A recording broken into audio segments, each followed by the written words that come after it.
Salted caramel recipe. So the first step in making caramel is to get 113 grams of unsalted butter and cut it up into 8 or 9 different pieces and put it in a bowl.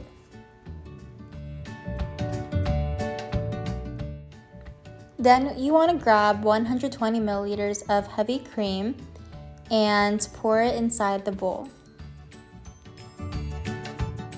Then you want to heat it up in the microwave for about 30 seconds to a minute to make sure everything's heated up and melted. After the heavy cream and butter is all heated up in the microwave, you want to give it a good stir to make sure everything is thoroughly combined. Then you're going to get 200 grams of white granulated sugar and pour it into a bowl.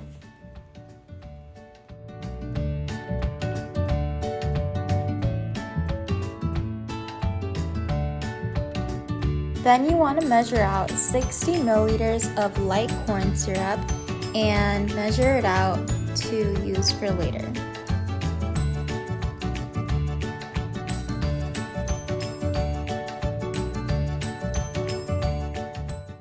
So now we're going to move to the stove and we're going to add 45 milliliters of water, 60 milliliters of the light corn syrup that you measured out earlier, and finally your 200 grams of white granulated sugar.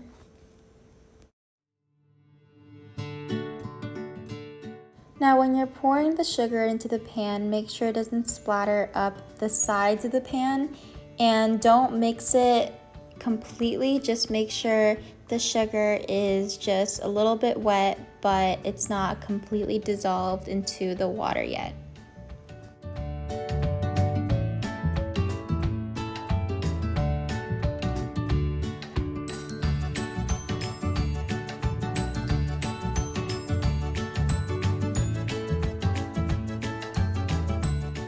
So as you can see here, I'm having a little bit of trouble melting all the sugar. So I'm just going to get a little bit more water and pour it into the pan. Now we're going to set the stove to medium heat. So after you set the stove to medium heat, you're going to want to wait until the sugar water starts to boil. Now, the boiling of sugar water is a physical change that is an endothermic reaction. The sugar water needs to reach a boiling temperature in order for the chemical process of caramelization to occur.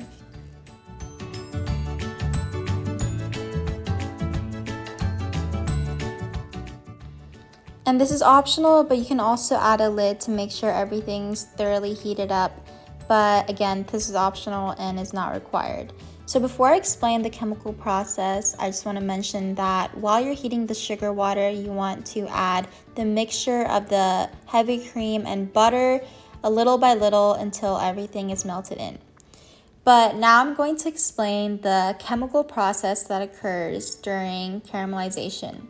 So caramelization is a non-enzymatic process that involves several chemical changes with different reaction pathways.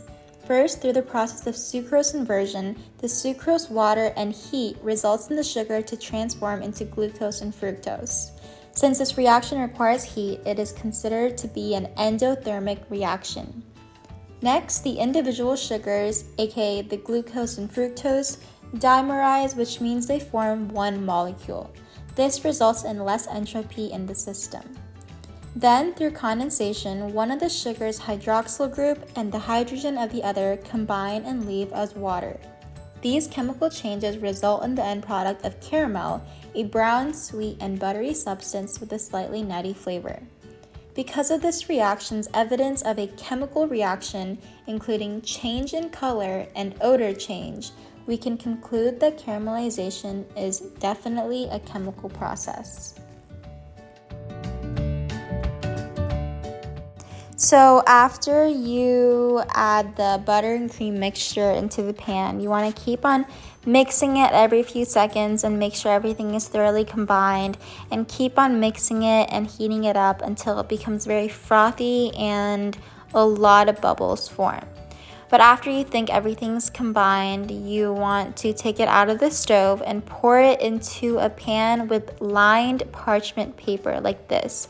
And you're just gonna leave it like that and let it cool down. After you let the caramel cool for about 30 minutes, you wanna get some sea salt and just spread it over the melted caramel.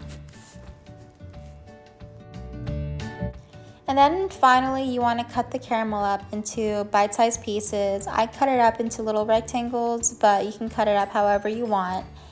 And that's it. That's how to make salted caramel.